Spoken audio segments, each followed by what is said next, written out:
Hi everyone, सभी का warm welcome है वाईटी योर इंग्लिश ट्यूटर पे। आज सुबह का 31 मई का ये प्यारा सा आर्टिकल पढ़ने वाले हैं। यूनिवर्सल कवर इसका टाइटल है। बहुत ही अच्छी न्यूज़ है इस आर्टिकल के अंदर। सरकार कुछ ऐसा प्रोग्राम कर रही है कि हर घर में हर आदमी का इंश्योरेंस होगा और हर चीज़ के लिए इंश्योरेंस होगा।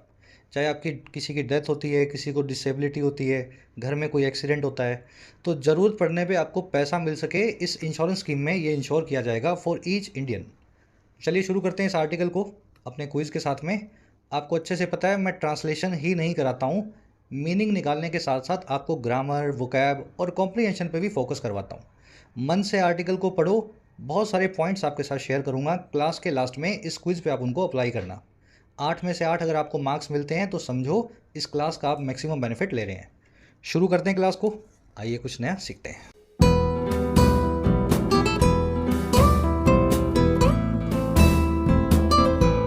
जो बच्चे क्लास में नए हैं ज़रूर से चैनल को सब्सक्राइब करें। बिल्कुल बेसिक से इंग्लिश सीखने आप यहाँ आए हैं और ये तलाश आपकी यहाँ के पूरी होती है। कह रहा है जी यूनिवर्सल कवर। देखिए कवर का तो मतलब आप जानते ही हैं, प्रोटेक्शन। और यूनिवर्सल मतलब सार्वभौमिक, सभी के लिए, with each and every person included. कह रहा है जी ऐसी प्रोटेक्शन अब मिलेगी सरकार की तरफ से जो यूनिवर्सल होगी, सबके लिए होगी, कोई भी उससे बाहर नहीं होगा। बात की जा रही है on the IRDA's all in one insurance policy. बात हो रही है इंश्योरेंस रेगुलेटरी डेवलपमेंट अथॉरिटी, जिसको आसान भाषा में बोलते हैं IRDA। तो ये जो भारत की जो संस्था है, सरकारी संस्था, इसकी all in one insurance policy की ऐसी इंश्योरेंस पॉलिसी जिसमें सब चीज़ें कवर होंगी, बीमारी भी, एक्सीडेंट भी, आपका कुछ चोरी हो गया सामान वो भी, है ना। तो एक ऐसी पॉलिसी आने वाली है। चलिए अब टाइटल पैराग्राफ को देखेंगे डिटेल में क्या कहना चाह रहा है। कह रहा the insurance regulatory and development authority of India's plans to expand risk protection levels need government backing. कह रहे ये जो सरकारी एजेंसी है ना, insurance regulatory and development authority, जिसको IRDA भी बोलते हैं, कह रहे इसका जो प्लान है, इसके जो योजनाएं हैं, इसके जो एजेंडा हैं, और किस चीज़ के भाई, एक्सपैंड करने के, बड़ा करने के, रिस्क की प्रोटेक्शन के लेवल्स को, जो भी जोखम आम आदमी को फेस करना होता है, मौत का, बीमारी का, है ना, इन सभी रिस्क में जो प्रोटेक्शन होती है, जो इंश्योरेंस होता है, उसके लेवल को। कह रहा है ये सारे प्लान जो है ना, इनको ज़रूरत है, दे नीड, और क्या ज़रूरत है भाई, इनको ज़रूरत है सरकार की मदद की, गवर्नमेंट की बैकिंग की। बैकिंग का मतलब होता है हेल्प या सपोर्ट। तो IRDA ने सोचा तो बहुत अच्छा है, ये प्लान्स भी बहुत अच्छे हैं, सबके काम भी आएंगे, लेकिन ये प्लान्स बनने जो है कभी इम्प्लीमेंट हो ही नहीं सकते अगर सरकार पैसे धेले की मदद ना करे। तो सरकार को जी भर के मदद करनी चाहिए इस नई इंश्योरेंस पॉलिसी को बाजार में लाने के लिए। प्लान्स आपका सब्जेक्ट है, नीड इसकी वर्ब है। ये सारी एजेंसीज के बारे में आपको पता होना चाहिए, चाहे आप चैनल पे अंग्रेजी सीखने आए हों। देखिए इंश्योरेंस के सेक्टर में जो सरकारी कंपनी है, जो इंश्योरेंस की हर सरकारी या प्राइवेट कंपनी को रेगुलेट करेगी, उसको बोलते हैं IRDA, insurance regulatory and development authority. वैसे ही शेयर मार्केट में जो एजेंसी है सरकारी, जो कि सारे स्टॉक एक्सचेंजेस को देखती है या कंपनीज को देखती है, उसको बोलते हैं SEBI, securities and exchange board of India. वैसे ही सारे प्राइवेट और सरकारी बैंकों को देखता है reserve bank of India, RBI। तो ये 2-3 एजेंसीज हैं, सबको पता होनी चाहिए। इससे क्या होता है, अपने सेम प्लेटफॉर्म पे आकर के बात कर पाएंगे अगर आपको इन एजेंसीज के बारे में पता होगा। चलिए अब जल्दी से आगे बढ़ते हैं। आर्टिकल की वोकैब आपसे शेयर करेंगे ताकि आप इसको स्मूथली पढ़ सकें। एक लाइक और एक शेयर क्लास को ज़रूर से दें। और उसी के साथ में जिन प्यारे प्यारे बच्चों को अपनी एग्ज़ाम्स की तैयारी को बूस्ट देने की ज़रूरत है, तो आप फ़ायदा ले सकते हैं YT के कोर्सेज़ का। YT आपकी अपनी ऐप है, कमेंट सेक्शन में इसका लिंक रखा है, इसको डाउनलोड करें। ऐप पे आपको 4 तरह के कोर्सेज़ मिलेंगे, राइटिंग का, UPSC का, SSC का और बैंकिंग का। राइटिंग कोर्स के अंदर आपको बेसिक से एडवांस्ड लिखना सिखाया गया है, किसी भी एग्ज़ाम के लिए, किसी भी फॉर्मेट में। लगभग 80 घंटे का कोर्स है, इसका फ़ायदा आप ले सकते हैं। इसी तरीके से UPSC कोर्स जो अभी भी लॉन्च हुआ है, इसमें आपको UPSC में या स्टेट PSC एग्ज़ाम्स में इंग्लिश में माइग्रेट करवाया जाता है। किसी भी आप मीडियम से आ रहे हो, आप इंग्लिश में अपना आंसर राइटिंग, CSAT, डिस्क्रिप्टिव एसे, ग्रामर, वोकैब, ये सब चीज़ें सीख सकते हैं इस कोर्स की मदद से। अभी भी कोर्स लॉन्च हुआ है, इसमें पर्सनल मेंटोरशिप का भी फैसिलिटी है। विद पर्सनल मेंटोरशिप ये कोर्स है 4999 का, और विदाउट पर्सनल मेंटोरशिप ये है 1999 का। ऐप पे आपको एसएससी और बैंकिंग के कोर्स भी मिलेंगे। इस नंबर पे कांटेक्ट करके आप बात कर सकते हैं अगर किसी भी कोर्स से रिलेटेड आपकी कोई क्वेरी है तो। नंबर को नोट कर लें, ऐप को डाउनलोड करें। ये अपनी वोकैब शीट है आज की, यूनिवर्सल कवर। कॉर्नर स्टोन से शुरू करना है और अपने को जाना है मोरबंड तक। देखिए कॉर्नर स्टोन क्या होता है, इस वर्ड को मेरे ख्याल से याद करने की ज़रूरत नहीं है, अपने आप ही ये चीख चीख के बता रहा है इसका मीनिंग क्या होगा। वो वाला पत्थर जो कॉर्नर में रखा हुआ है। अब अपने घर के कॉर्नर देख लो, चारों चारों कोने देखो, जिन पे आपका घर खड़ा है, जिन पिलर्स पे, उन पिलर्स के उन खंभों के नीचे जो पत्थर रखे हैं वो हैं कॉर्नर स्टोन, या आसान भाषा में इनको कहा जाए तो ये नींव कहलाते हैं किसी भी इमारत की या फाउंडेशन की। आ रही बात समझ में? तो कॉर्नर स्टोन का मतलब होता है किसी भी चीज़ की नींव, किसी चीज़ का सबसे बड़ा आधार। अब नींव के लिए आप बेडरॉक और मेन स्टे नाम के वर्ड्स को भी यूज़ करते हैं। बेडरॉक वो रॉक है जो किसी भी इमारत के बेड में रखी है, यानी कि उसकी नींव में रखी है, नींव का पत्थर है। और मेन स्टे भी वही चीज़ है जिस पे मेनली कोई भी इमारत स्टे करती है, यानी खड़ी रहती है। समझ पा रहे हो ना? इन वर्ड्स को रटने की ज़रूरत नहीं है, आसानी से इनको दिमाग में कनेक्ट करो, है ना? बेड रॉक, कॉर्नर स्टोन और main stay. Hard work is the corner stone of success. मेहनत ही फाउंडेशन है, आधार है, नींव है सक्सेस की, यानी कामयाबी की। अब ये दोनों तीनों वर्ड्स आपने याद कर लिए। आज इनका एक चौथा सिनोनिम आप देखेंगे, लिंच पिन। और लिंच पिन कुछ नहीं होता, वो वाली पिन लिंच पिन होती है जो पहिए की धुरी में होती है, जिसके ऊपर पहिया टिका हुआ होता है। अगर उस पिन को निकाल लें तो पहिया जो है गाड़ी से अलग हो जाएगा। तो लिंच पिन कौन सी चीज़ है भाई? ऐसी गाड़ी के पहिए को जो टिका करके रखे, स्टेबल रखे, वो वाली पिन होती है लिंच पिन। इसको आम भाषा में बोलेंगे किसी भी चीज़ की फाउंडेशन। तो इसका सिनोनिम बना के इस वर्ड को आप याद कर सकते हैं। चलिए अगले वर्ड की तरफ बढ़ें। लिंच पिन की दोनों ही स्पेलिंग सही हैं। ये अंग्रेज़ों की है ब्रिटिश, ये अमेरिकन है, हम ब्रिटिश स्पेलिंग को फॉलो करते हैं। अगला जो वर्ड अपना वो है एनविसेज। ये वर्ड बना है एनविजन से। एनविजन का मतलब होता है किसी चीज़ को सोचना, किसी चीज़ की विजन लेना, उसको विजुलाइज या पिक्चराइज करना। जैसे मैं आपसे पूछूं क्या करोगे भाई 12वीं के बाद, या क्या करोगे ग्रेजुएशन के बाद, तो आप दिमाग में पहले सोचोगे यार ग्रेजुएशन होगी उसके बाद मैं ये वाला कोर्स करूँगा, है ना, या ये एग्ज़ाम की तैयारी करूँगा। तो ये जो प्रोसेस है ना, यही एनविजन करना है या एनविसेज करना है, विजुलाइज या पिक्चराइज करना है। It is difficult to envisage the consequences of another pandemic. बड़ा मुश्किल है सोच पाना, इमेजिन कर पाना कॉन्सिक्वेंसेज को, नतीजों को एक और महामारी के, अनदर पैंडमिक के। तो एक तो हमने देख ली, दूसरी के कॉन्सिक्वेंसेज तो हम सोच भी नहीं सकते। चलिए वर्ड आर्टिकल में आप देखेंगे। अगला वर्ड है हमारा एक्सपीडाइट या एक्सपीडिएट। दोनों एक ही वर्ड है, दूसरे वाली स्पेलिंग में ए एक्स्ट्रा लगा हुआ है। और ये स्पेलिंग है पुरानी वाली जो पहले चला करती थी 20-50 साल पहले। आजकल इसकी शॉर्ट फॉर्म चल रही है, तो ये आज जो है यूज़ होता हुआ देखेंगे। इसका मतलब होता है दोनों ही वर्ड्स का किसी चीज़ की रफ्तार को बढ़ाना, लेकिन एफिशिएंटली, जल्दबाजी में नहीं, एकदम शांति के साथ में रफ्तार बढ़ाना, अच्छे से काम को करते हुए। We need to produce more vaccines to expedite या expediate vaccination against the virus. हमें ज़रूरत है और वैक्सीन्स को प्रोड्यूस करने की, ताकि स्पीड अप किया जा सके, तेज़ किया जा सके, रफ्तार बढ़ाई जा सके हमारे वैक्सीनेशन प्रोग्राम की, वायरस के खिलाफ। चलिए अब देखो, ये जो वर्ड है जिसका मतलब होता है चीज़ों को तेज़ी में लाना लेकिन एफिशिएंट मैनर में, इसके ये सारे सिनोनिम्स हैं। Quicken, hasten, accelerate. लेकिन इसका एक नेगेटिव सिनोनिम है रश थ्रू। रश थ्रू में आप चीज़ों की रफ्तार तो बढ़ाते हैं लेकिन आप उनको फिर आधा अधूरा ही करते हैं। बात समझ पा रहे हो? अगर पढ़ाई में अच्छे से पढ़ाई कर रहे हो आप, मतलब दिन में 4 की जगह 6 घंटे पढ़ने लगे, तो आपकी पढ़ाई आप अच्छे से कर रहे हो, लेकिन उसको एक्सपीडिएट कर रहे हो, अच्छे तरीके से पढ़ते हुए रफ्तार को बढ़ा रहे हो। लेकिन वही 4 घंटे में अब आप दुगना पढ़ने की कोशिश करो, तब आप रश थ्रू करोगे, आप आधा पढ़ोगे आधा छोड़ दोगे। तो ये वर्ड है तो इसका सिनोनिम, लेकिन है इसका उल्टा, नेगेटिव फॉर्म में यूज़ होता है। जल्दबाजी करने को बोलते हैं रश थ्रू करना। एक्सपीडिशियस इसका सिनोनिम है, इसका एडजेक्टिव फॉर्म है एक्सपीडिएट का। आज ये वर्ड आर्टिकल में देखेंगे। एक्सपीडिशियस मतलब तेजी भरा, फास्ट। चलिए अगला वर्ड है रोपिन। ये एक फ्रेजल वर्ब है, बहुत बार समझाई हुई है आपको, सीधे से समझना है इसको, रस्सी से। रोप मतलब रस्सी। आपने किसी आदमी को बुलाया भाई मेरी मदद कर, वो आपके पास आया नहीं, तो आपने क्या किया, आपने रस्सी ली, उसके पाँव में बांधी और फिर उसको बांध के इन कर लिया अपने काम में। रोप इन का मतलब ये होता है किसी को अपने काम में इन्वॉल्व करना, उसकी बिना मर्जी के, बस वो कैसे भी करके मजबूरी में आपके साथ आ गया है, बस कैसे भी आपने उसको इन्वॉल्व कर लिया। इसमें आप हो सकता है उसको फोर्स कर रहे हो सकता है आप उसको बहला फुसला रहे हो, है ना, कैसे भी करके आप अपने साथ लगा रहे हो। Raju our neighbour roped in everyone to help in move to his new house.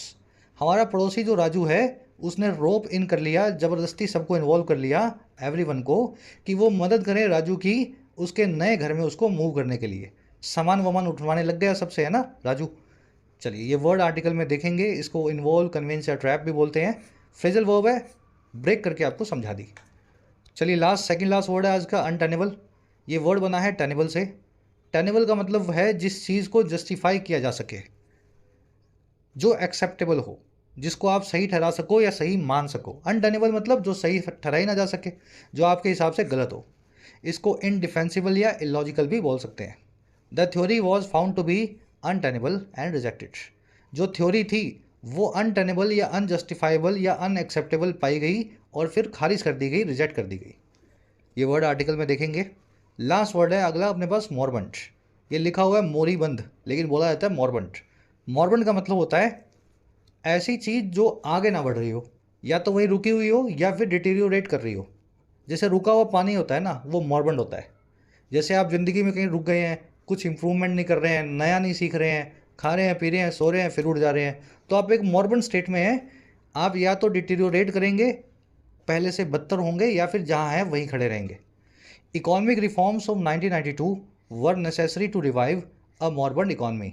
1992 के जो रिफॉर्म्स हैं वो ज़रूरी थे फिर से जान फूंकने के लिए, रिवाइव करने के लिए एक रुकी हुई अर्थव्यवस्था में, मॉरबंट इकॉनमी में। मॉरबंट वो आदमी भी होता है जो अपने डेथ बेड पे होता है। आपको अच्छे से पता है ये हॉस्पिटल से सही होकर नहीं निकलेगा, ये इम्प्रूव नहीं करेगा, हो सकता है डिटीरियोरेट कर जाए, इसकी डेथ हो जाए, डेथ बेड पे निकलेगा यहाँ से, मतलब समझ गए ना। ऐसा पेशेंट जो डाइंग पेशेंट है वो मॉरबंट पेशेंट भी होता है। चलिए नेगेटिव वर्ड है मॉरबंट। आज के वर्ड्स आपने देख लिए। अब आ जाओ आर्टिकल पे, एक समरी आपको दे किस बारे में लिखा हुआ है। वेलकमिंग टोन में लिखा हुआ आर्टिकल है आज का। सरकार की जो स्कीम है इसको वेलकम कर रहा है। इस स्कीम में 2047 तक, आज से 25 साल बाद तक, IRDA ये इंश्योर करेगा कि इंडिया की 140, 150 या 170 करोड़ जो पॉपुलेशन है उस वक्त तक सबका इंश्योरेंस हो। और ये इंश्योरेंस होगा ऑल इन वन। फिर ऐसा नहीं है आपकी गाड़ी का अलग इंश्योरेंस है, आपके घर का इंश्योरेंस अलग है, आपके व्यापार का इंश्योरेंस अलग है, हेल्थ इंश्योरेंस अलग है, लाइफ इंश्योरेंस अलग है, आपकी खेती का इंश्योरेंस अलग है, सबका अलग अलग नहीं, एक ही पॉलिसी है, उसमें सब कुछ आ जाएगा।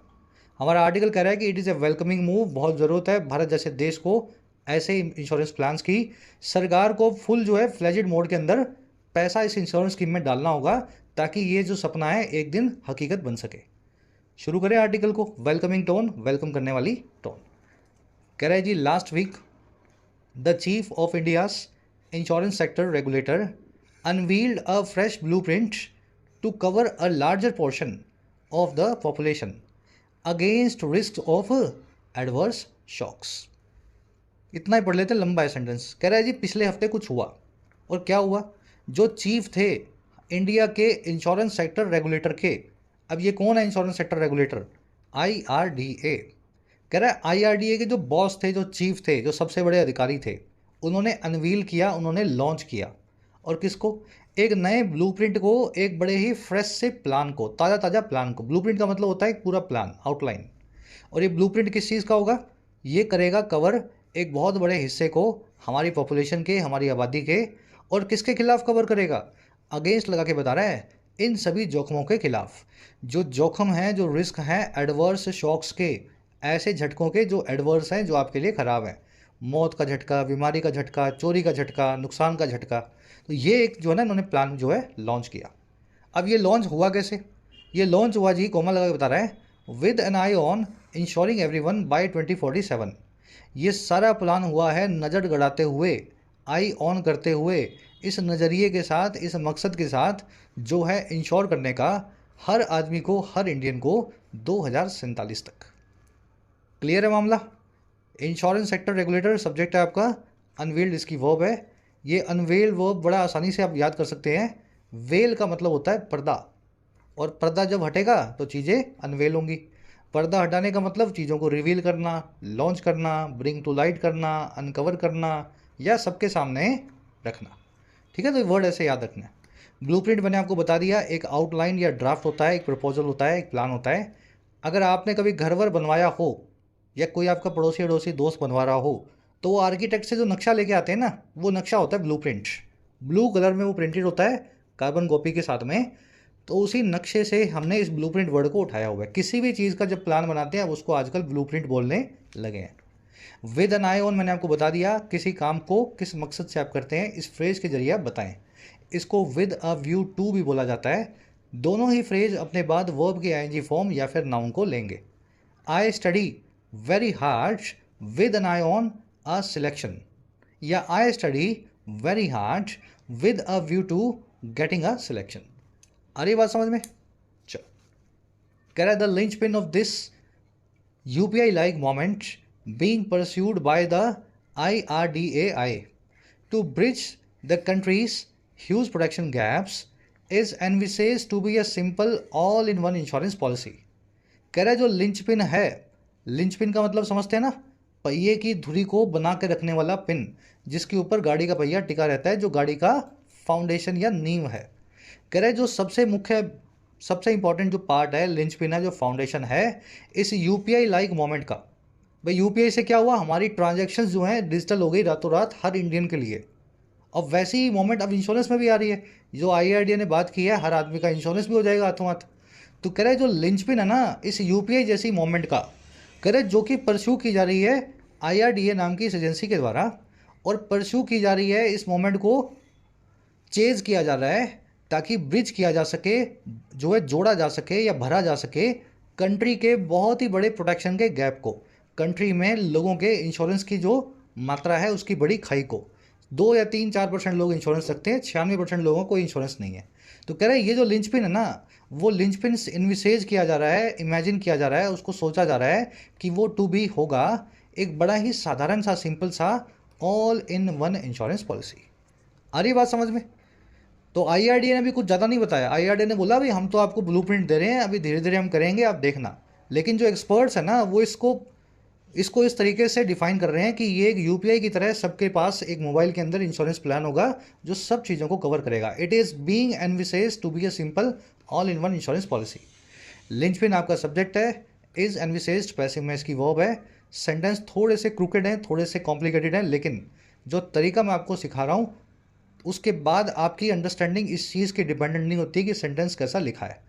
आप तो एक मशीन बन जाते हो, फिर सेंटेंस कैसा भी लिखा हो आप दिमाग में ब्रेक करते हो और 10 सेकंड में उसका मीनिंग निकाल देते हो, है ना। इस तरीके को फॉलो करो। आगे बढ़ते हैं। कह रहा है जी this bundled Bima Vistaar scheme being worked out with life and general insurance would provide households with expeditious monetary support. कह रहा है ये जो बंडल्ड बीमा विस्तार स्कीम है, जो स्कीम का नाम है बीमा विस्तार, और बंडल्ड का मतलब क्या है, इसमें बंडल बना हुआ है, सब चीज़ों को कंबाइन करके एक, समझ गए ना, गांठ लगा के छोड़ा गया है। कह रहा है ये जो कंबाइंड स्कीम है जो वर्कआउट की जा रही है, जिसको फॉर्मुलेट किया जा रहा है। वर्कआउट करना मतलब बैठ करके सोचना, कैलकुलेट करना, उसको फॉर्मुलेट करना, बनाना। और किसके द्वारा बनाया जा रहा है, वर्कआउट किया जा रहा है लाइफ और जनरल इंश्योरेंस के द्वारा, ऐसी कंपनियां जो जनरल और लाइफ इंश्योरेंस ऑफर करती हैं। कह रहा है ये स्कीम जो है ये प्रोवाइड करेगी आम घरों को, हाउस होल्ड्स को, और क्या चीज़ से प्रोवाइड करेगी, तेज़ी से मॉनेटरी सपोर्ट को, एक्सपेडिशियस पैसे की मदद को। एक्सपेडिशियस देख चुके हो ना, बहुत फास्ट हो, तेज़ी से हो। और ये पैसे की मदद कब होगी, in case of medical emergencies, accidents, thefts और डेथ इन अ फैमिली। चाहे बीमारी हो, चाहे एक्सीडेंट हो, चाहे घर में चोरी हो या किसी की डेथ हो। आई बात समझ में? तो हर चीज़ के अंदर इस बंडल स्कीम में आपको कुछ ना कुछ प्रीमियम पे करके क्लेम मिलेगा, आपको बहुत तेज़ी से, एक्सपेडिशियस, कुछ घंटों में ही पैसा मिलने लगेगा इस स्कीम के जरिए। आगे बताएगा आपको घंटों वाला सिस्टम भी है इसमें। बीमा विस्तार स्कीम की वर्ब है वुड प्रोवाइड। वुड बता रहा है वीक फ्यूचर को, ऐसा फ्यूचर जिसके बारे में हम ज़्यादा अभी कंफर्म नहीं है। एक्सपेडिशियस वो होता है जो बहुत फास्ट हो लेकिन एफिशिएंट मैनर में हो, क्विक हो, एक्सेलरेटेड हो, है ना, स्पीडी हो। कह रहा with awareness about the benefits of insurance still quite low, the regulator has proposed a women-led Gram Sabha initiative to educate every household's female head। अब कह रहा है ये स्कीम ला देने से कुछ नहीं होगा। भाई सरकार तो ले आएगी फिर भी लोग नहीं लेंगे। लोगों को तो ये लगता है ना इंश्योरेंस तो ख़राब चीज़ है, मतलब इंश्योरेंस में क्यों पैसा वेस्ट करना। कह रहा है जी इसका इलाज ऐसे किया है कि अवेयरनेस के, सजगता के, और किसके बारे में, बेनिफिट्स के बारे में इंश्योरेंस के। कह रहा है इसके अभी भी लो होने के साथ ही, इसकी अवेयरनेस के अभी भी काफ़ी कम होने के साथ ही, जो IRDA है, जो रेगुलेटर है, उसने एक और चीज़ को प्रपोज किया है, उसने एक और प्रपोजल रखा है, और रखा है ये एक विमेन लेड ग्राम सभा लेवल इनिशिएटिव को, एक ऐसे अभियान को जो ग्राम सभा के लेवल पे होगा, गांव के लेवल पे होगा, और जो विमेन लेड होगा, जिसमें औरतें अगुवाई में होंगी। और ये अभियान होगा एडुकेट करने का हर घर की फीमेल हेड को, सबसे बड़ी औरत को जो फीमेल है उस घर की।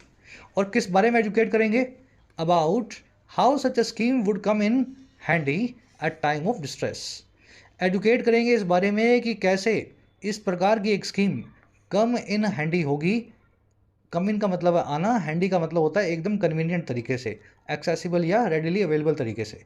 कैसी एक स्कीम जो है बड़े अवेलेबल तरीके से हैंडी होगी, एक्सेसिबल होगी, डिस्ट्रेस के वक्त में, तनाव के वक्त में, दुख के वक्त में।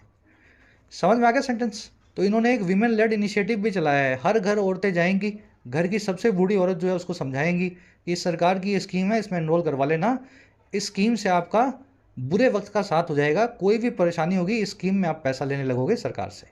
रेगुलेटर की वर्ब है हैज़ प्रपोज्ड, स्कीम की वर्ब है would come. Come in handy का मतलब होता है किसी भी चीज़ का हैंडी हो जाना, और हैंडी का मतलब होता है रेडिली अवेलेबल या एक्सेसिबल। आपने घर से थोड़ा सा गर्म पानी लिया, एक मैगी ली, आप बाहर गए घूमने कहीं, अब वो मैगी है ना आपकी हैंडी है, आपके हाथ में है, रेडिली अवेलेबल है, एक्सेसिबल है। जहाँ भूख लगी गर्म पानी में मैगी को ऐड किया केटल में से, और आपकी मैगी रेडी होगी। एग्जाम्पल दे रहा हूँ मैं आपको, है ना। कोई भी चीज़ हैंडी ऐसे होती है, हाथ में एकदम तैयार हो, जब ज़रूरत हो आप उसको यूज़ कर सकें, दैट इज़ कॉल्ड हैंडी। चलिए और आगे बढ़ते हैं। इन वर्ड्स को डेली लाइफ में इंटीग्रेट करो भाई। ये फ्रेंच या जर्मन नहीं पढ़ रहे हो, अंग्रेजी पढ़ रहे हो। India is the world second largest English speaking population. हर आदमी अंग्रेजी थोड़ी बहुत जानता है। लाइफ में रूटीन में इंटीग्रेट करो इन वर्ड्स को। कह रहा है new Bima Sugam platform would integrate insurance players and distributors to give customers a one stop shop experience to begin with. कह रहा है एक नया प्लेटफॉर्म भी आएगा, बीमा सुगम प्लेटफॉर्म। जर कह रहा है जी जो इंटीग्रेट कर देगा, जो सबको अमल गमेट या एक्यूमुलेट कर देगा, इकट्ठा कर देगा। और किन को इंटीग्रेट करेगा? सारे इंश्योरेंस प्लेयर्स को, सारी इंश्योरेंस की कंपनियों को, और इंश्योरेंस के डिस्ट्रीब्यूटर्स को, इनके एजेंसियों को। और क्यों इंटीग्रेट करेगा? ताकि दे सके कस्टमर्स को एक वन स्टॉप शॉप एक्सपीरियंस शुरू करने के लिए, टू बिगिन विथ। तो इस प्लेटफॉर्म की ऐप डाउनलोड करो, उसमें आप डालो कि मुझे इंश्योरेंस चाहिए, हर कंपनी के आपके पास रेट आ जाएंगे सामने। ICICI का इतने का, एक्सिस का इतने का, HDFC का इतने का, टाटा AIG का इतने का। बस जैसे आप कैब बुक करते हो ना मोबाइल से, जोमेटो से खाना मंगाते हो ना, वैसे आपको वन स्टॉप शॉप एक्सपीरियंस मिल जाएगा इंश्योरेंस का बीमा सुगम ऐप पे। और ये दूसरा क्या करेगा platform? And facilitate claims servicing going forward. ये जो है ना प्लेटफॉर्म, ये फैसिलिटेट करेगा, आसान बनाएगा क्लेम लेने की प्रक्रिया को, क्लेम की सर्विसिंग को आगे चलते हुए गोइंग फॉरवर्ड। जब पैसे निकालने हो, घर में कुछ हो जाए, तो इसी ऐप से पैसे भी निकल आएंगे आपके, फैसिलिटेट हो जाएगा आपका क्लेम। मेरे ख्याल से समझ गए होंगे सेंटेंस का मीनिंग। चलिए, बीमा सुगम जो प्लेटफॉर्म है, इसकी दो वर्ब्स हैं। वर्ब नंबर 1 है वुड इंटीग्रेट, वर्ब नंबर 2 है वुड फैसिलिटेट। इंटीग्रेट का मतलब होता है चीज़ों को इकट्ठा करना, गैदर करना, एक्यूमुलेट करना। सारे इंश्योरेंस प्लेयर्स इस ऐप पे इकट्ठे होंगे। फैसिलिटेट करने का मतलब होता है चीज़ों को फैसिलिटी देकर के आसान बनाना, स्ट्रीमलाइन या ईज करना। बढ़े आगे। आगे कह रहा है जी, linking states digital health registry to platform the regulator believes could enable life insurance claims to be settled within hours or a day at most। कह रहे फिर लिंक करने का जो काम है हमारी स्टेट्स के, हमारे राज्यों के डिजिटल हेल्थ रजिस्ट्री को इस प्लेटफॉर्म से। आपको पता है ज़्यादातर राज्यों ने अपना ऑनलाइन हेल्थ रजिस्ट्री बना लिया है। आप नाम से, डेट ऑफ बर्थ से किसी का भी जन्म, किसी की भी डेथ को सर्च कर सकते हैं। राजस्थान में, गुजरात में तो मैंने देखा है, मोस्ट स्टेट्स में आ चुका है ना।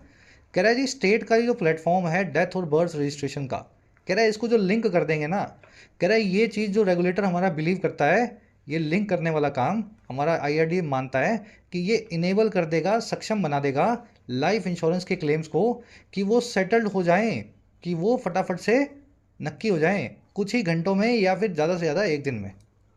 आगे बात समझ में? सिंपल सेंटेंस है ना। सरकारी रजिस्ट्री से ये ऐप जुड़ी होगी।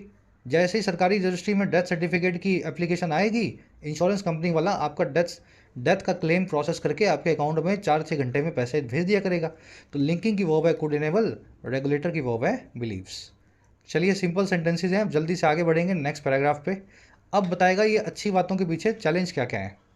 कह रहा है जी, a legislative reboot is also on the anvil to ease capital requirement norms and allow a slew of new players to enter the market. कह रहा है जी, एक लेजिस्लेटिव रिबूट जो है, रिबूट करना क्या होता है? कंप्यूटर को जब आप ऑन करते हो ना, उसको बूट करना ही बोलते हैं। और बूट वर्ड का मतलब होता है किसी चीज़ को शुरुआत करना, स्टार्ट करना। रिबूट का मतलब हो गया रीस्टार्ट, रिफ्रेश। और लेजिस्लेटिव का मतलब है लेजिस्लेटिव एंगल से, यानी कि विधानसभा या लोकसभा की तरफ से। कह रहा है जी, सरकार की तरफ से, एग्जीक्यूटिव या लेजिस्लेचर की तरफ से जो एक रिबूट आए, एक जो है रिस्टार्ट आए, कह रहा है ये भी एनविल पे है, ये भी ऑन द कार्ड्स है, ये भी ऑन द टेबल है, अंडर कंसिडरेशन है। जब भी कोई चीज़ ऑन द एनविल है तो समझ लो वो चीज़ सोच विचार के अधीन है ना, उस पर विचार किया जा रहा है। तो कह रहा है जी, इसी तरीके से एक लेजिस्लेटिव रिबूट पे भी विचार किया जा रहा है। और क्यों? ताकि ईज कर सकें, आसान बना सकें कैपिटल की रिक्वायरमेंट की नॉर्म्स को, और अलाउ कर सकें एक स्ल्यू ऑफ नए प्लेयर्स को, एक श्रृंखला को, या एक मल्टीट्यूड ऑफ नए कंपनियों को, कि वो एंटर करें इंश्योरेंस के बाज़ार को। और फिर क्या करें वो? Enter and serve the untapped needs of the niche and specialised segments. वो एंटर करें और सर्व करें, पूरा करें उन सारी नीड्स को, ज़रूरतों को जो अनटैप्ड हैं, जो अभी तक ठीक से टैप नहीं की गई हैं, जिनको अभी भी आपने ठीक से रियलाइज़ नहीं किया है ना, नेगलेक्टेड सी हैं। और ये नीड्स हैं ऐसे एक सेगमेंट की जो बड़ा ही नीश और स्पेशलाइज्ड है, जो बड़ा स्पेसिफिक और ख़ास है। अब आप सोच रहे होंगे सर ये क्या सेंटेंस बना दिया, हमें तो कुछ समझ नहीं आया। पहले मैं इसका एक बार आपको मीनिंग समझा देता हूँ, फिर इसकी स्ट्रक्चर देखोगे तो आप कहोगे बड़ा आसान है। हो ये रहा है कि इंश्योरेंस का ये सारा जो नया प्रोग्राम करना है ना, ये एलआईसी और एचडीएफसी के भरोसे नहीं हो सकता। ये 4-6 कंपनियां हैं, इन्हीं के हाथों में पूरा मार्केट है। इनसे आप इतना कुछ नहीं करवाओगे कि 140 करोड़ लोगों को इंश्योरेंस दे दें और हाथों हाथ घंटों में इनको क्लेम सेटल कर दें। तो इसके लिए लेजिस्लेटिव रिबूट होगा, लोकसभा के अंदर नए लेजिस्लेशन पास होंगे, पूरा इंश्योरेंस का जो रिलेटेड जो कानून है उनको रिस्टार्ट किया जाएगा, रिफ्रेम किया जाएगा। ये सारा का सारा अंडर कंसिडरेशन है। और ये इसीलिए किया जाएगा कि H D F C, L I C और टाटा ए आई जी जैसी कंपनियों के अलावा और भी 20-50 नई कंपनियां बाजार में आए। और ये जो अनटैप्ड मार्केट है या अनटैप्ड नीड है हमारी इंश्योरेंस की, ऐसी नीड है जो हमने अभी तक पूरी नहीं की है। 100 में से 4-5 इंडियंस का इंश्योरेंस होता है। कह रहा है इस नीड को पूरा किया जा सके इन सारी कंपनियों के द्वारा, इस खास सेगमेंट में, स्पेशलाइज्ड और निश सेगमेंट में। मीनिंग समझ गए ना? तो ये मतलब होता है लेजिस्लेटिव रिबूट का। पूरी इंश्योरेंस पॉलिसी को फिर से लिखा जाएगा ताकि सैकड़ों नई कंपनियां इंश्योरेंस के बाजार में उतर सकें। रिबूट की वर्ब है is. When something is on the anvil, it is under consideration, it is on the cards, या it is on the table. Anvil वो वाला प्लेटफॉर्म होता है जहां पे रख के हथौड़ा मार के आप किसी भी चीज़ की शेप को चेंज करते हैं। वो लगता है ना, लुहार लुहार किसी चीज़ को रखेगा किसी प्लेटफॉर्म पे, फिर मार मार हथौड़े उसको उसको जो है चपटा कर देगा, सीधा कर देगा, तो वो जगह होती है एनविल। तो अगर कोई चीज़ एनविल पे है तो समझ लो उस चीज़ को भी फ्रेम किया जा रहा है। लुहार जैसे हथौड़े से मार मार के फ्रेम करता है, चीज़ों को बनाता है। स्ल्यू का मतलब होता है एक बहुत बड़ा नंबर, मल्टीट्यूड। अनटैप्ड मतलब जिसको अभी तक आपने टैप ना किया हो, जो अभी तक नेग्लेक्टेड या ओवरलुक्ड हो। नीश एक बाहर का वर्ड है। नीश का मतलब होता है एक स्पेसिफिक फील्ड, एक खास एरिया है ना, नीश। इसको निच भी बोलते हैं अमेरिकन इंग्लिश में, ब्रिटिश इंग्लिश में निश बोलते हैं। चलिए वर्ड्स थोड़े हैवी हैं। कह रहा है over 2 decades after the entry of private players into the once modern public sector led industry, India's insurance penetration, the ratio of premium payments to GDP has risen. कह रहा है जी, पिछले 20 सालों में जब एंट्री हो गई प्राइवेट कंपनियों की, और किस में? एक ऐसे पब्लिक सेक्टर लेड इंडस्ट्री में, एक ऐसी इंडस्ट्री में जिसमें पब्लिक सेक्टर की कंपनी ही लीड कर रही थी, एलआईसी ही, सरकारी कंपनी ही लीड कर रही थी। और जो एक बार मॉर्बन भी था, एक वक्त तक डाइंग भी था, जो है बेजान सा भी था। जो लेना एलआईसी से लो, एलआईसी के अलावा कोई है ही नहीं। कह रहा है 20 सालों में प्राइवेट कंपनियों का जो एंट्री है ना, कह रहा है उसमें हुआ क्या? कह रहा है इनकी एंट्री के बाद इंश्योरेंस का जो पेनिट्रेशन है, इंश्योरेंस का जो इन्वेजन है हमारे घरों में, जो घर तक आने का काम है, और जिसको हम बोलते हैं ratio of premium payments to GDP, GDP के सामने कितना इंश्योरेंस का प्रीमियम हमने पे किया है एक साल में। कह रहा है ये पेनिट्रेशन जो है बढ़ चुका है, राइज कर चुका है। और कहाँ से कहाँ तक? फ्रॉम 2.7% इन 2001 टू 4.2% इन 21-22। तो यहाँ से लेकर के फ्रॉम टू यहाँ तक इतना बढ़ चुका है। Simple sentence. पेनिट्रेशन मतलब किसी चीज़ का आपके अंदर घुसना, इन्वेड करना, है ना। इंश्योरेंस जब इन्वेड करेगा, पेनिट्रेट करेगा, मतलब हमारे घरों में इंश्योरेंस जो है आने लगेगा। इसकी वर्ब है has risen, rise rose risen verb की थर्ड फॉर्म लगी हुई है यहाँ पे, इसको ध्यान देना। रेज और राइज वर्ब अलग अलग हैं, ये है रेज और ये है राइज। राइज रोज रीजन ये ऐसे चलेगी, रेज रेज्ड रेज्ड ये ईडी ईडी लगा के ऐसे चलेगी। ठीक है, दोनों वर्ब्स को मैंने अच्छे से आपको कई क्लासेस में करवाया हुआ है, अपनी नोट्स खोलो और दोनों के मीनिंग को चेक करो। कह रहा है in fact there has been a slide in the metric over the past decades from 5.2% in 2010 with non-life policies yet to surpass the 1.1% mark. कह रहा है सच बात तो ये है कि थोड़ी ढलान भी आई है, स्लाइड भी आई है इस पूरे पैमाने में, इस मैट्रिक में, इस स्टैंडर्ड में पिछले 5 डेकेड में, पिछले 10 सालों में। और कैसे आई है? 2009-10 में 5.2% होने के साथ ही इस आंकड़े के जो 2021-22 में 4.2% है। तो मतलब 10 साल में इंश्योरेंस जो है थोड़ा सा कम भी हुआ है पहले के मुकाबले परसेंटेज टर्म्स में। और जो नॉन लाइफ पॉलिसीज हैं उनकी अभी भी 1% के हिस्से को सरपास करने की ज़रूरत है। लाइफ इंश्योरेंस सभी ले रहे हैं, लेकिन home insurance, health insurance, vehicle insurance ये बहुत कम लोग ले रहे हैं। 1% लोग जो है इंडिया में इस तरह का इंश्योरेंस लेते हैं। समझ में आ गई बात? 1% लोगों के पास ही तो कार है इंडिया में, है ना। 99% लोगों के पास गाड़ियाँ ही नहीं है, तो फिर होम इंश्योरेंस का एक और कार इंश्योरेंस का एक। चलिए स्लाइड की वो है हैज़ बिन। कह रहा है जी given the sheer size of India's population and poor financial literacy levels the imperative to break from the status quo is unquestionable. कह रहा है जी देखते हुए इस चीज़ को, गिवन इस निरे आकार को, शेयर साइज को, शेयर का मतलब होता है प्योर या एब्सोल्यूट, तो साइज तो बड़ा प्योर सा है, देखने में ही पता लग रहा है 125-150 करोड़ का साइज है अपना। कह रहा है जी देखते हुए इस साइज को, इंडिया की पॉपुलेशन के और ख़राब फाइनेंशियल लिटरेसी लेवल्स को देखते हुए, लोगों के जो है जाहिलपने को देखते हुए, है ना, हुआ क्या? कह रहा हुआ ये कि इन दोनों चीज़ों की वजह से ना ये एक इम्पेरेटिव बन गया है, एक हमारी नेसेसरी ड्यूटी बन गई है कि हम ब्रेक फ्रॉम करें, हम आज़ाद हों इस स्टेटस को से, इस यथास्थिति से, करंट सिचुएशन से। कह रहा है ये जो इम्पेरेटिव है ना ये अनक्वेश्चनेबल है, इस पर कोई भी सवाल नहीं है। तो 150 करोड़ लोग हों जिनमें से हायर एजुकेशन पाए हुए लोग 10 करोड़ लोग भी ना हो या 15 करोड़ लोग भी ना हो, तो बहुत पुअर फाइनेंशियल लिटरेसी के इलिटरेसी वाले ऐसे कंट्री में ये नीड जो है अनक्वेश्चनेबल है कि हमें इस स्टेटस को ब्रेक फ्रॉम करना है, इस यथास्थिति से निकलना है, 5% से 50% तक लाना है इंश्योरेंस की कवरेज को देश में। इम्पेरेटिव का मतलब होता है नेसेसरी ड्यूटी, इसकी वो वाइज। स्टेटस को का मतलब होता है करंट सिचुएशन या यथास्थिति। कह रहे जी the IRDAs move to rope in state governments and set up bodies similar to state level banking committees would help formulate granular district wise strategies. कह रहा है IRDA का जो मूव है, जो एक्शन है रोप इन करने का, इन्वॉल्व करने का राज्य सरकारों को, और सेटअप करने का, इस्टेब्लिश करने का ऐसी संस्थाओं को, ऐसी बॉडीज़ को जो बिल्कुल सिमिलर हैं RBI की स्टेट लेवल बैंकिंग कमेटी के। RBI हर स्टेट में एक बैंकिंग कमेटी बनाता है, वैसे IRDA भी बनाना चाह रहा है इंश्योरेंस कमेटी। तो कह रहा है IRDA का जो मूव है ना हर स्टेट को रोप इन करने का, ये मदद करेगा फॉर्मुलेट करने में ऐसी डिस्ट्रिक्ट वाइज स्ट्रेटजीज़ को जो ग्रैनुलर है। ग्रैनुलर का मतलब होता है दानेदार, very detailed.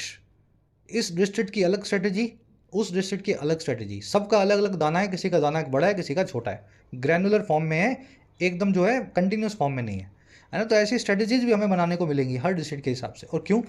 For raising awareness and coverage levels, raise करने के लिए, बढ़ाने के लिए जागरूकता को, अवेयरनेस को, और लोगों की इंश्योरेंस में कवरेज के लेवल को। समझ गए? चलिए मूव की वर्ब है वुड हेल्प। रोप इन करना, किसी को जबरन जो है बीच में लेना, इन्वॉल्व करना। सेटअप का मतलब होता है एस्टैब्लिश। ग्रैनुलर वो चीज़ होती है जो हाईली डिटेल्ड हो। अगर आपको एक जनरल से इन्फॉर्मेशन मिले कि आज ऐसा होगा, आज बारिश आएगी, तो ये एक जनरल इन्फॉर्मेशन है। लेकिन अगर आपको डिटेल्ड इन्फॉर्मेशन मिले 5 बजे से 7 बजे के बीच में बारिश आएगी, 7 से 8 तक ओले पड़ेंगे, 8 बजे के बाद चक्रवात आएगा, 9 बजे लाइट चली जाएगी, तो ये ग्रैनुलर डेटा है आपके पास, हाईली डिटेल्ड फॉर्म के अंदर डेटा है ना, दानेदार है, आप उसको महसूस कर सकते हैं। चलिए कह रहा है industry players also need to look beyond the top cities and the Bima Vistaar scheme could catalyse the volumes. कह रहे जो प्लेयर्स हैं इंडस्ट्री के, बीमा के क्षेत्र में, उनको ज़रूरत है लुक बियॉन्ड करने की, पार देखने की भारत के बड़े शहरों के। और जो बीमा विस्तार स्कीम आएगी ये कैटलाइज कर पाएगी, ये प्रवोक करवा पाएगी, तेज़ करवा पाएगी वॉल्यूम्स को, यानी कि इंश्योरेंस में आने वाले वॉल्यूम समझते हैं ना, कितना वॉल्यूम, कितना पैसा इंश्योरेंस की मार्केट में आ रहा है। और ये वही वॉल्यूम है, they need to get out of comfort zones, जिसकी उनको ज़रूरत है कंफर्ट जोन से गेट आउट होने की। भाई कोई इंश्योरेंस कंपनी है, वो जाके यूपी के, एमपी के किसी गांव में, किसी छोटे से टाउन में अपनी एजेंसी नहीं खोलेगी, क्योंकि उसको पता है इस टाउन में लोगों के पास पैसा ही नहीं है, और पैसा है तो 10 50 20 लोगों ने इंश्योरेंस लेना है। तो कंफर्ट जोन में ही अपना काम करती हैं वो, बेंगलोर, मुंबई, जयपुर, चेन्नई और अहमदाबाद में ही अपने बड़े बड़े ऑफिस खोलती हैं। लेकिन जब बीमा विस्तार स्कीम आएगी, घर घर इंश्योरेंस होगा, तो हर छोटे टाउन से भी इतना इंश्योरेंस का वॉल्यूम निकलेगा कि ये कंपनियां टॉप सिटीज़ के बियॉन्ड जाएंगी। हर जगह अपने कंफर्ट जोन से बाहर, कंफर्ट जोन में रह करके भी, है ना, छोटी जगह पे भी काम करेंगी। मीनिंग समझ लो इस सेंटेंस का ये है, इंडस्ट्री प्लेयर्स की वो है नीड, बीमा विस्तार स्कीम की वो है कुड कैटलाइज। कैटलाइज का मतलब होता है इंस्टिगेट करना, भड़काना, किसी चीज़ को धक्का देना। दे की वो है नीड, दे आया है जो है कंपनीज के लिए, इंडस्ट्री प्लेयर्स के लिए। कह रहा है जी, most of all the centre need to rethink the 18% GST levy on health and life insurance premium. कह रहा है जी, सबसे ज़रूरी चीज़ तो ये है, मोस्ट ऑफ ऑल गवर्नमेंट को ज़रूरत है कि वो रीथिंक करे, पुनर्विचार करे 18% के जीएसटी लेवी का, जो हेल्थ और लाइफ इंश्योरेंस के प्रीमियम पे लगता है, 18% का जीएसटी। तो ये जीएसटी लगने की वजह से बहुत लोग इसलिए इंश्योरेंस नहीं लेते हैं ना, तो ये भी सोचना पड़ेगा सेंटर को कि आपको लगाना है या नहीं लगाना। सेंटर की वो है नीड्स। प्रीमिया, यहाँ पे प्रीमियम का फुल फॉर्म है, ये सारे वर्ड्स आपने देखे हैं, सिंगुलर से प्लूरल कैसे बनाए जाते हैं।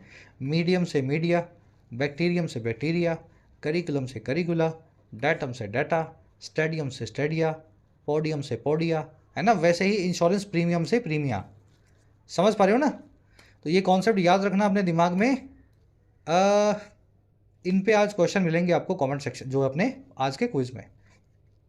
कह रहा है the notion that those who can afford to buy health cover can afford to pay so much tax is untenable in a country. कह रहा है ये ख्याल, ये नोशन कि वो लोग जो सह सकते हैं, अफोर्ड कर सकते हैं इंश्योरेंस को, हेल्थ कवर को बाय करना, वो लोग अफोर्ड कर पाएंगे इतना सारा टैक्स देना भी। कह रहा है ये विचार ही अपने आप में वाहियात है, इंटेनेबल है, इरेशनल है, इलॉजिकल है।